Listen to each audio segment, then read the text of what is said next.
Hai sahabat, udah mau masuk musim liburan nih. Kira-kira udah ada rencana mau wisata kemana kah?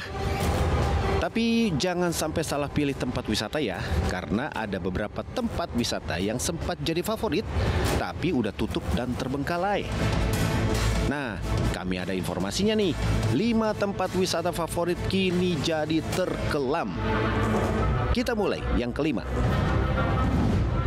Kolam renang Singandaru. Waduh, siapa yang kira kalau dulu tempat ini adalah kolam renang Singandaru Serang, Banten yang pernah jadi favorit wisatawan di era 1975 hingga 2000-an.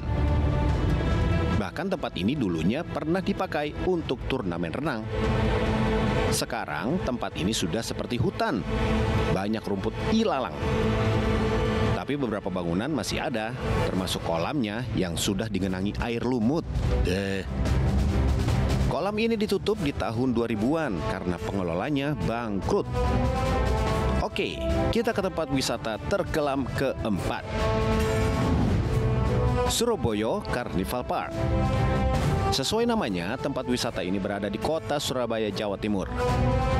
Tempat yang juga dikenal dengan Surabaya Carnival Night Market ini sempat menjadi favorit wisatawan sejak dibuka tahun 2014. Tapi karena kena dampak COVID-19, tempat ini akhirnya ditutup tahun 2020.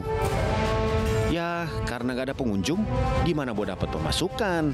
Bangkrut jadinya. Lanjut ke tempat wisata ketiga. Taman Festival Bali. Taman yang satu ini terletak di wilayah Sanur, Denpasar, Bali.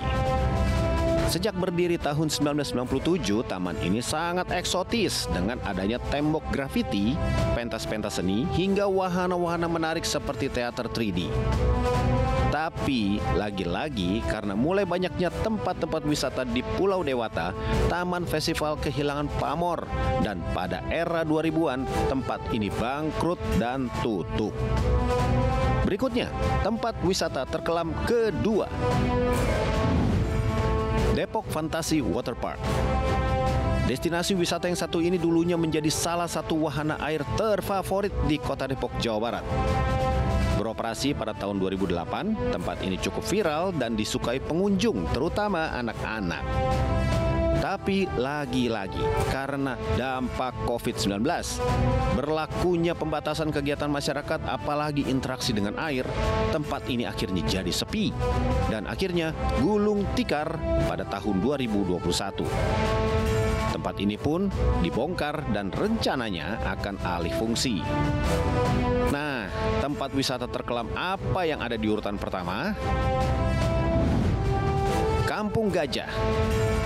Tempat wisata yang terletak di Kabupaten Bandung Barat, Jawa Barat merupakan tempat wisata yang megah dan luas dengan berbagai wahana mainan yang menarik. Sejak dibuka tahun 2009, tempat ini gak pernah sepi pengunjung, sahabat. Tapi lantaran ada masalah keuangan, dikelola secara tidak baik. Akhirnya tempat ini dinyatakan pailit dan akhirnya tutup alias bangkrut. Sekarang tempat ini menjadi angker. Gak sedikit influencer-influencer yang menjadikan tempat ini sebagai ajang uji nyali. Aduh. Gugur satu, tumbuh 1000. Masih banyak tempat-tempat wisata favorit yang menggantikan tempat-tempat yang sudah hancur ini. Selamat mencari tempat wisata, sahabat.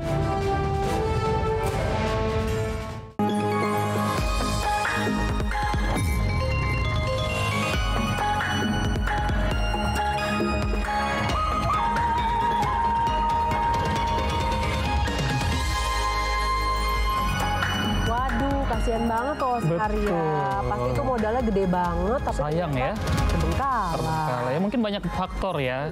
Salah satunya karena mungkin beberapa tahun yang lalu kan kita COVID gitu ya. 3 tahun kurang lebih ya. Kita susah kemana-mana ya kan. Jadinya mungkin pemasukan mereka berkurang sampai akhirnya terbengkalai. Mungkin modalnya juga kurang besar gitu ya. Jadi akhirnya mereka nggak bisa melanjut. Ada juga mungkin yang karena persaingan bisnis juga kali ya.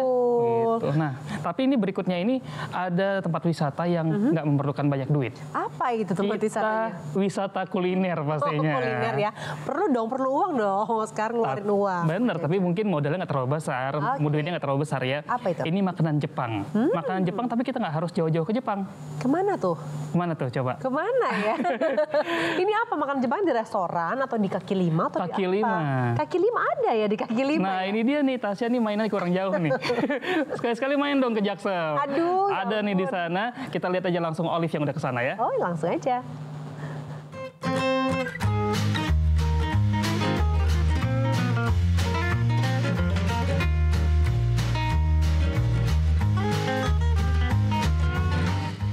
Sahabat RTV, siapa nih yang suka jalan-jalan sambil mencari kulineran malam? Kalau iya pas banget karena saya mau ajak sahabat untuk kulineran di kawasan Panglima Polim Jakarta Selatan karena ada salah satu tempat makan yang menjual makanan Jepang tapi vibes-nya tendaan ala pecel lele gitu. Kira-kira enak gak ya dan harganya ramah di kantong nggak? Mending langsung kita cek aja. Let's go! Makanan Jepang, tapi vibes-nya tendaan ala pecel lele pinggir jalan. Ya, itulah konsep warung tenda satu ini yang emang cuma ngejual main course khas Jepang. Bukan di mall, bukan di hotel berbintang, tapi tepat di sisi jalan Panglima Polim, Jakarta Selatan. Menengah ke bawah masuk, menengah ke atas masuk. Alasannya ya biar semua orang bisa menyicipi, bisa merasakan. Yang menengah ke bawah bisa, menengah ke atas pun bisa. Tuh, yang pada duduk berjajar ini bukan lagi nungguin bis loh ya, tapi nunggu dipanggil untuk dapat meja setelah memesan menu terlebih dahulu. Saya jadi makin penasaran, apa aja sih pilihan menunya? Wah, cukup lengkap ya. Ada beef yakiniku, teriyaki, chicken katsu, nasi goreng Jepang, sampai udang tempura yang berbalut tepung renyah itu juga ada di sini.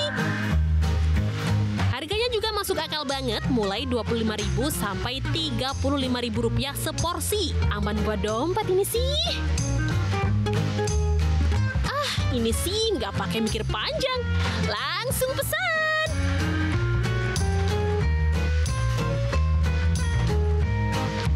Pelayanannya cepet juga loh sahabat. Nih, buktinya saya udah dipanggil. Soalnya pesanan saya udah siap. Yuk, saatnya makan. Tada, ini dia nih sahabat RTV. Setelah tadi menunggu beberapa menit, pesananku udah jadi. Ini aku pesan yang favorit tentunya. Ada beef teriyaki, terus juga ada chicken katsu yang nggak boleh ketinggalan. Ini katanya best seller banget. Tuh. Sama yang terakhir juga nih ada tempura. Baunya enak banget, mending langsung aja kita makan.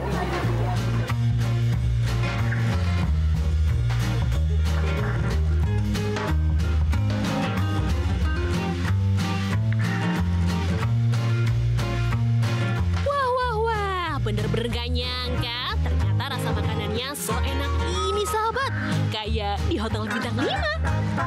Pantas aja orang-orang pada suka. Unik sih, harganya juga terjangkau ya buat kaum milenial, kaum Gen Z kayak kita ini. Kayak terjangkau aja gitu harganya, nggak terlalu mahal, nggak murah juga, dan rasa yang ditawarkan juga enak gitu. Kalau buat harganya dan rasanya itu worth it banget sih Kak, bener. Itu karena apa ya, harganya itu nggak mahal gitu loh, tapi rasanya bener-bener kayak di resto aja gitu. Ini bukan satu-satunya ya sahabat, warung Jepang tendaan ini ternyata total punya 19 cabang di Jabodetabek. Jam bukanya sama semua lagi, yakni mulai jam 6 sore sampai 1 dini hari. Wah sahabat RTV, pantesan aja antriannya panjang banget kayak tadi. Karena walaupun kaki lima, ini rasanya luar biasa. Dari tempuranya sendiri, udangnya tuh fresh banget dan crunchy. Apalagi di chicken katsunya nih, aku suka banget karena rasa ayamnya dan bumbunya nih luar biasa gurih dan kriuk-kriuk. Apalagi dari beefnya sendiri nih, wow, sangat juicy gitu ya kalau bahasa zaman sekarang. Ditambah saladnya yang seger banget. Dan seporsi untuk dari beef, chicken bakar ini kira-kira kisaran Rp35.000. Udah mana ramah di kantong, jadi perut kenyang, dompet pun aman. Dari Jakarta, Olivia Ferrari dan Yasir Alam, RTV. Apa mau lanjut makan lagi? Sahabat mau disuapin?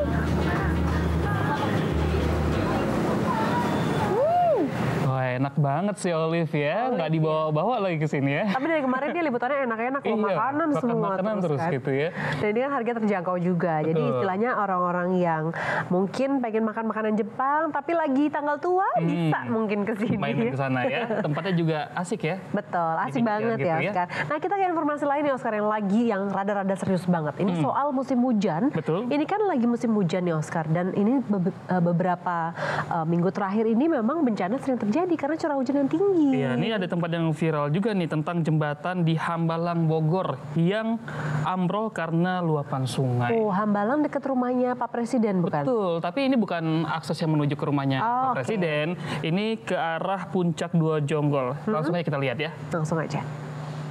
Kita kasih tanda nih. Wah, kirain mau nanam pohon di tengah jalan. Ternyata pemotor yang baik hati ini sedang kasih penanda buat pengendara yang lewat agar berhati-hati. Jalur lewat Puncak 2. Tuh lihat, karena Sungai Bobojong yang meluap, jembatan penghubung di Kampung Cicadas sampai ambrol nggak berbekas. Akibatnya, jalan penghubung antara Hambalang dan Babakan Madang, Bogor, Jawa Barat terputus. Tapi jalur ini bukan jalur utama ya sahabat, bukan juga jalur ke kediaman pribadi Presiden Prabowo. Longsor ini terjadi di jalur alternatif yang menghubungkan kawasan Babakan Madang Sentul dan Puncak Dua Jonggol. Meskipun jalur alternatif, petugas tetap sigap kok. Mereka langsung meninjau kondisi jalan yang terputus. Rencananya Pemkab Bogor akan membangun jembatan darurat untuk menghubungkan dua desa ini sebelum jembatan permanen kembali dibangun. Memang akses tersebut belum dipergunakan secara umum, namun masih ada aktivitas warga setempat. Saat ini yang menghubungkan jembatan penghubung itu terputus, sehingga mulai besok kemungkinan sudah akan ada penanganan berupa jembatan sementara atau jembatan beli yang akan disediakan oleh Dinas PUPR dan juga pihak swasta yang akan membantu. Jembatan Hambalang putus karena hujan deras pada hari Rabu yang membuat Sungai Bobojong meluap. Luapan air membuat tanah di pinggiran sungai longsor hingga membuat jembatan terbawa aliran sungai. Kita coba kasih tanda biar enggak. Dari Bogor, Jawa Barat, Wawan Supriyatna, RTV. Ya, kalau kita lihat arusnya deras banget tadi ya, benar ya, arus airnya. Dan itu tentunya sangat membahayakan bagi warga-warga sekitar juga. Betul, ya. untung bukan jalur utama ya, jadi at least ada alternatif lain, jalan lain. Betul. Nah, sahabat RTV, kita tentunya sudah merangkumkan banyak sekali ya informasi yang sudah kami rangkum. Tentunya ini penting-penting banget dan juga heboh ya, Iya, Oscar. dan kami sudah menyiapkan 2 berita pilihan untuk malam ini, sahabat RTV. Yang pertama, kita ke Sragen, Jawa Tengah. Ini update mengenai kasus penembakan oknum polisi terhadap siswa SMKN 4 di Semarang ya. Namun korban ini dimakamkan di Sragen, lalu ini dilakukan ekshumasi atau pembongkaran makam kembali untuk dilakukan penyelidikan. Iya, ini ada kasus yang kedua juga, yaitu kasus bullying anak SD di Subang, Jawa Barat. Ini polisi sudah memeriksa 3 terduga pelaku yang merupakan kakak kelas korban. Langsung saja kalau gitu kita lihat berita pilihan yang pertama terlebih dahulu.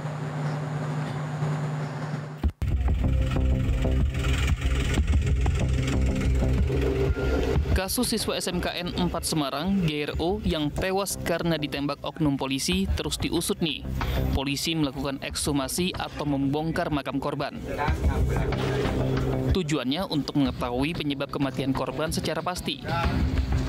Alasannya kita kan ingin mengetahui kematian korban. Jadi di makam di daerah Sragen ya.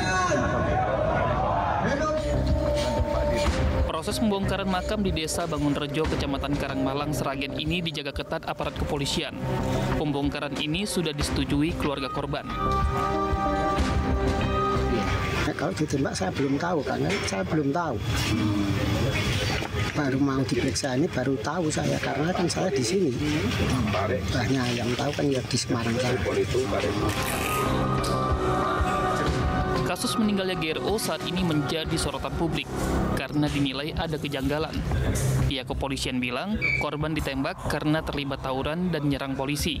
Sedangkan kata petugas keamanan perumahan di lokasi tidak ada tawuran di waktu kejadian. Dan menurut pihak sekolah, korban anak yang baik dan berprestasi. Jadi agak mustahil ikut tawuran. Dari Sragen dan Semarang, Jawa Tengah, Aji Pasaluka Dinata, Joani Agusti, RTV. Ya, ini sekarang kita ke kasus berita pilihan yang kedua, yaitu kasus pembulian anak SD yang berujung meninggal dunia di Subang, Jawa Barat ya, Oscar ya. Ini polisi sudah memeriksa sejumlah saksi dan termasuk 3 terduga pelaku nih, Oscar. Iya, dan 3 terduga pelaku ini diperiksa sebagai saksi dulu ya. Mereka diperiksa di unit PPA karena masih di bawah umur, tapi meskipun begitu polisi tetap mengupayakan adanya keadilan hukum bagi korban. Betul. Langsung aja kita lihat ini dia berita pilihan kedua. Polisi telah memeriksa 3 terduga pelaku kasus perundungan siswa kelas 3 SD di Subang, Jawa Barat hingga meninggal dunia. Ketiga terduga pelaku merupakan kakak kelas korban. Mereka diperiksa di unit perlindungan perempuan dan anak, namun masih berstatus saksi. Meski masih di bawah umur, polisi tetap mengupayakan keadilan hukum bagi korban, serta memastikan proses rehabilitasi bagi para pelaku. Proses hukum yang digunakan ialah sistem peradilan pidana anak, karena para terduga pelaku masih di bawah umur. Selain terduga pelaku, polisi juga telah memeriksa 7 saksi lain, yakni 4 siswa dan 3 guru.